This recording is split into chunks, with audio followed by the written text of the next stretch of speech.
Welcome back, everybody.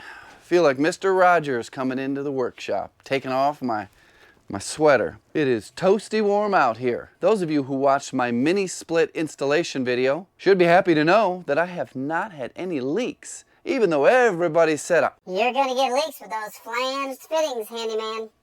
Well, the true test of a mini split is when you turn it over to heat mode. And I've been running this on heat for a couple weeks now. And it's probably 75 degrees here in the workshop and 30 degrees outside. So today's video is going to be a good one. It's going to be a good one. It's about a question that's been asked over and over and over, and I've been avoiding it for a long time. Let's hit that right there. If you got a problem with that, tell me about it down below. What is this question? Well, it gets asked in many forms, but the bottom line is, how do you keep doing this year after year, going into decade after decade? How do you not get burned out? How do you still do it? What they're referring to is not physically, but mentally. Staying self-employed this long, doing this type of work, it's not easy. So I'm going to discuss the 3 things that slow me down, that ruin my progress, that cost me the most money. They all get me to the same spot where I don't want to work anymore. I'm done.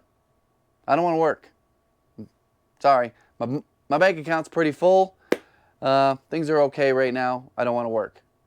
And that's not the greatest mindset to have, especially in today's economy when things can go from bad to worse like that. So the most difficult one that affects self-employed people, affects everybody, but it affects us more, is burnout. How do you fight burnout, Handyman? I don't.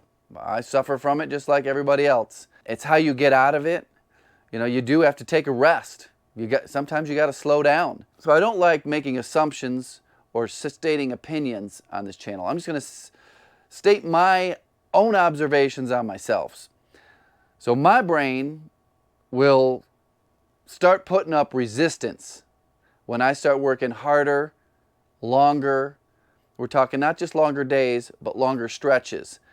And I take on more and more responsibilities. I build my schedule out further and further on concrete days. A wall starts building up saying, hey, Handyman, your brain can't really process all this. You're gonna need to slow down.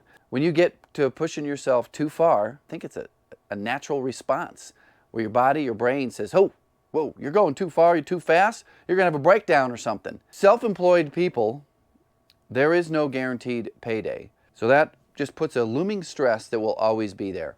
Nothing's guaranteed. There's no process to get written up and reprimanded and fired or warnings or anything like that. One slip, boom, you broke your ankle.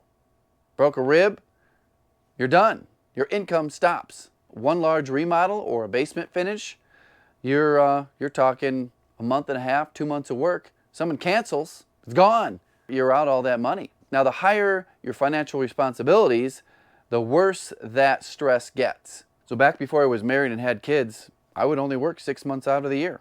That's the reason I got into this, is to have free time. Every job I had prior to going self-employed, they wanted me married to the job. They wanted me basically on call on the weekends. And, well, we don't really want you taking more than 5 consecutive days off because you can't just be gone from the job site for that long.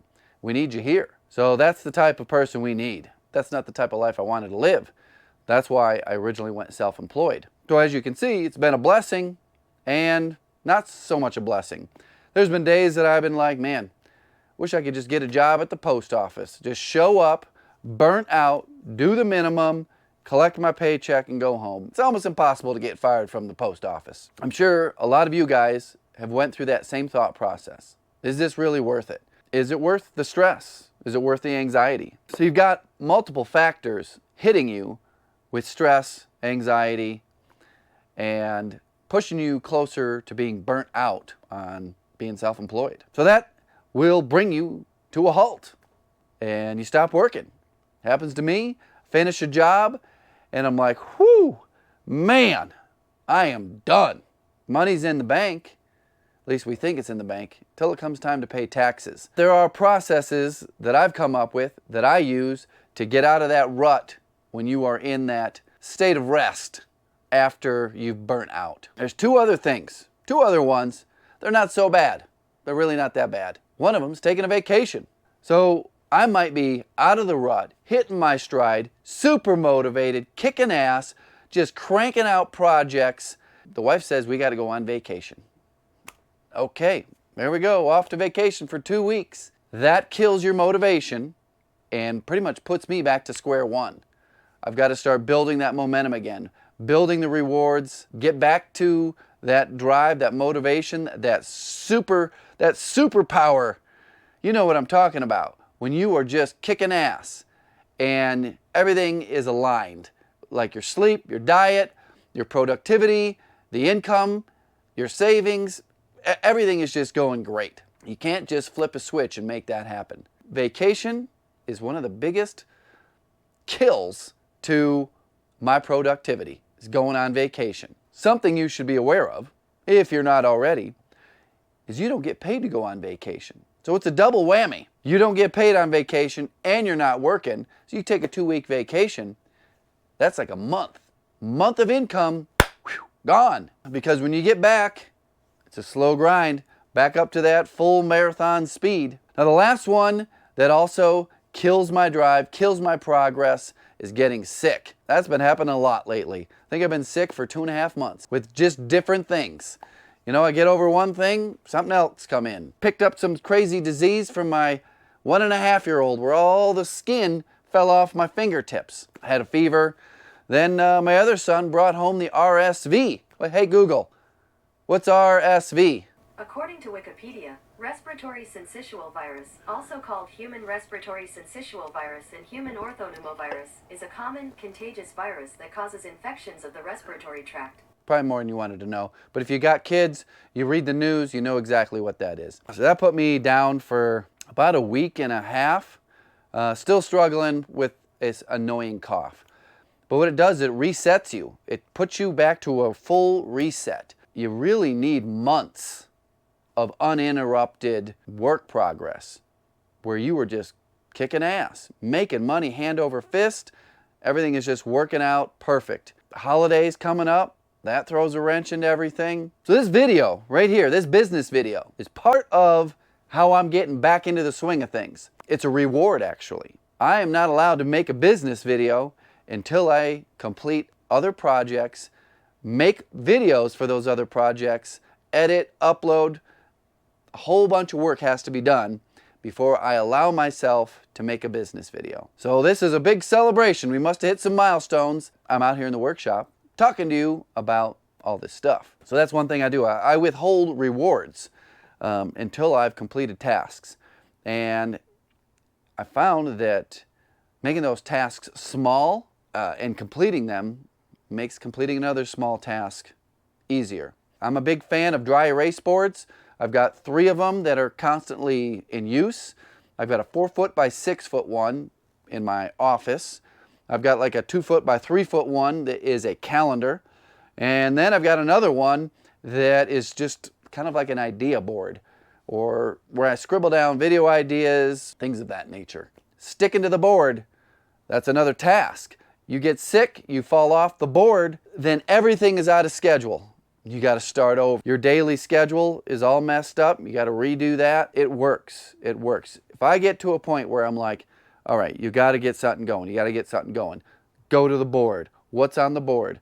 It says put your clothes on. All right, we're getting dressed today. That is step 1. Take the kids to school. Step 2, we're checking things off. We're making progress. Then it gets into answering emails. Submitting invoices. That was another major block that I had during this last stint of being sick. I had $12,000 in invoices that I've been ignoring because the invoicing process for this company is such a pain in the you-know-what that I've just been putting it off. And I'm like, oh, it's Friday. They're not going to get to it until Monday morning anyways. Next thing you know, Monday's come and gone.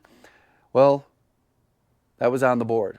You do not do anything. You do not allow yourself to do anything until those 2 invoices are submitted. Get those 2 invoices submitted, and I'm like, holy cow. That wasn't that bad. It took me about 30 minutes of admin. The thing I despise most, administrative stuff. You guys know what I'm talking about. I tried using the cell phone calendar, cell phone notes, cell phone voice notes. It didn't work for me. I really need it out in front of me in big letters, and it's something I can't ignore. It's sitting there on a giant 4-foot by 6-foot whiteboard, and another whiteboard right over here, and another whiteboard right there. Another factor of being lazy is you got money in the bank. Got lots of money in the bank. I made $30,000 in, 28 days. It takes most people 6 months to come up with that. But we don't have $30,000 in the bank. You've got maybe $15,000 in the bank, $18,000 in the bank. Taxes. Whoo!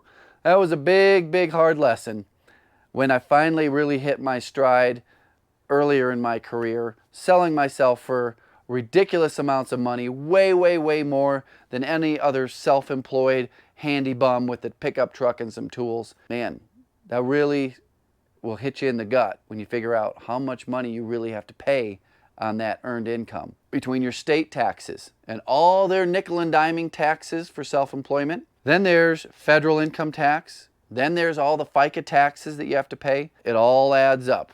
Way more than the tax brackets.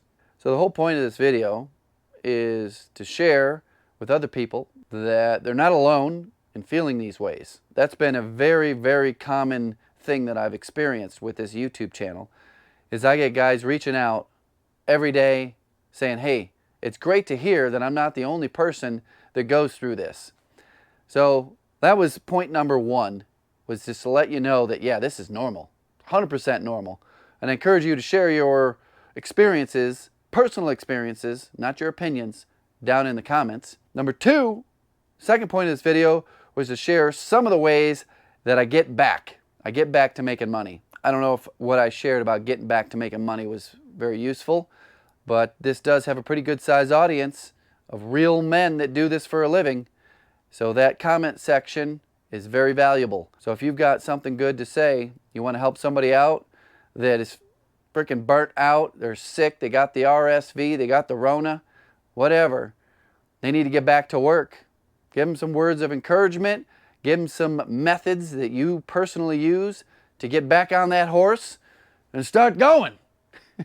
Start kicking ass again. Some of you guys may know, a lot of you probably don't know because I don't promote it much. I've got a Patreon account. It's a place where you can get in touch with me, ask a question, and get an immediate answer. There's also a community section where you can post your question to a community, kind of like a forum, and go back and forth and get some feedback from other guys that are members. I'll put that link down in the description. If you want this caulk gun shirt, limited time only, come and take it.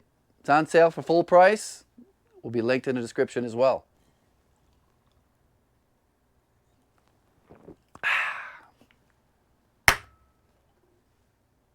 Goodbye.